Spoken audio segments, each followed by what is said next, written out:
Hello friends, इस video में मैं एक्सप्लेन करूंगा ऑफ टाइप फिल्टर ऑपरेटर और method in C sharp using LINQ you. Suppose करो कि हमारे पास कोई कलेक्शन है जिसके अंदर इंट वैल्यू भी है और स्ट्रिंग वैल्यू भी है। तो इस केस में हम ऑफ टाइप ऑपरेटर यूज करते हैं that fetch either int value और स्ट्रिंग वैल्यू। तो जो उसकी टाइप होती है वो हम पास कर देते हैं। अगर हम इंट पास करेंगे तो हमें इंट वैल्यू रिटर्न कर देगा कलेक्शन के अंदर जो भी होगी। अगर हम स्ट्रिंग वैल्यू पास करेंगे ऑफ टाइप ऑपरेटर के अंदर तो वो हमें स्ट्रिंग वैल्यू रिटर्न कर देगा फ्रॉम द डाटा सोर्स, या आप कह सकते हैं कलेक्शन। तो ऑफ टाइप ऑपरेटर कहाँ यूज करता है? जब हम डील करते हैं विद नॉन जेनरिक इन्यूमरेबल और collection of object of various type. Now let me explain with the help of example. ये मेरे पास क्लास डेमो है, इसके अंदर ये मेरे पास एक डाटा सोर्स है, इसको मैं कॉपी कर लेता हूं और यहाँ पे मैं पेस्ट कर देता हूं। तो ये क्या हो गया? लिस्ट ऑब्जेक्ट डाटा सोर्स हो गया, न्यू लिस्ट ऑब्जेक्ट। अब इसके अंदर हमारे पास कौन कौन सी वैल्यू पड़ी है? स्ट्रिंग वैल्यू भी पड़ी है, इंट वैल्यू भी पड़ी है। तो सबसे पहले हम क्यूरी सिंटैक्स यूज करते हैं, var query syntax from item in data source dot of type. अब हमने वैल्यू रिटर्न करवानी है इंट की, तो यहां पे मैं क्या पास कर दूंगा? Of type int int select item. अब हम इसको फॉर ईच लूप से प्रिंट करवाते हैं।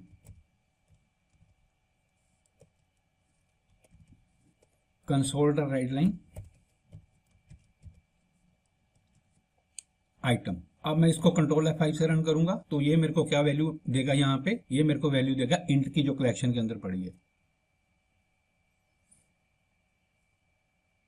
तो उसने मेरे को कलेक्शन में से ये वाली इंट वैल्यू दे दी।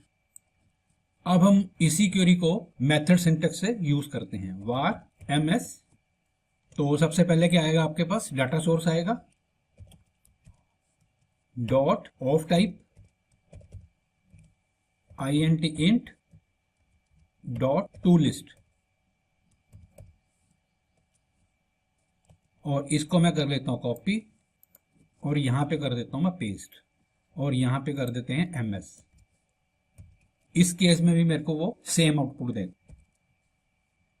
तो यहां पे उसने मेरे को सेकंड आउटपुट ये दे दी। अगर मेरे को स्ट्रिंग की वैल्यू लेके आनी है तो यहां पे मैं इंट की जगह क्या कर दूंगा? string, ये इसकी टाइप होगी। तो अब मेरे को वो फर्स्ट वाले केस में स्ट्रिंग वैल्यू दे देगा।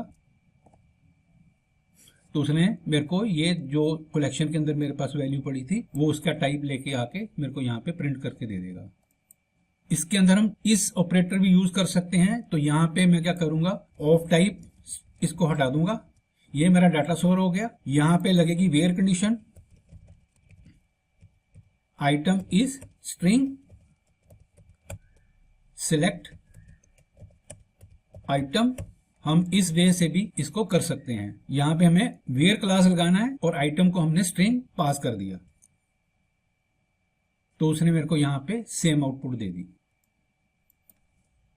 Now, अब हम डिस्कस करते हैं when to use of type method in C sharp using LINQ you. तो फर्स्ट आ गया आपका जी वर्किंग विद हेटेरोजेनियस कलेक्शन। इसका मतलब क्या है कि अगर आपके पास कोई कलेक्शन है जिसने डाटा स्टोर किया है objects of various type, for example object array हो सकता है आपका और लिस्ट ऑब्जेक्ट हो सकता है। तो जो मैंने यहाँ पे एग्जांपल दिया है वो है आपका लिस्ट ऑब्जेक्ट का, हम ऑब्जेक्ट एरे भी ले सकते हैं। सेकंड आ गया फिल्टर बाय टाइप। तो हम सबसे पहले कलेक्शन में से एलिमेंट को फिल्टर करेंगे उसके टाइप के हिसाब से, देन उसके बाद हम उस पे अनदर ऑपरेशन लगाएंगे। वो आपके ऑपरेशन को क्या क्या हो सकते हैं? फिल्टर, अनदर फिल्टर लगा सकते हैं, प्रोजेक्शन कर सकते हैं और एग्रीगेट कर सकते हैं। थर्ड आ गया जी आपका डीलिंग विद मिक्स डाटा। जब हम वर्क करते हैं तो डाटा सोर्स हमें mix data from different data source send करता है। फॉर एग्जांपल अगर हम जेसन फाइल को ऑपरेट कर रहे हैं तो उसके अंदर हमारे पास मिक्स डाटा होता है। Similarly in XML is also mix data और डाटाबेस। ये था जी आपका ऑफ टाइप ऑपरेटर और method in C sharp using LINQ you. अगर आपको मेरा ये वीडियो अच्छा लगा है please like, share and comment on this video. Kindly subscribe to my channel coding rat and thanks for watching this video. In next video मैं discuss करूंगा ordering in LINQ you using C sharp.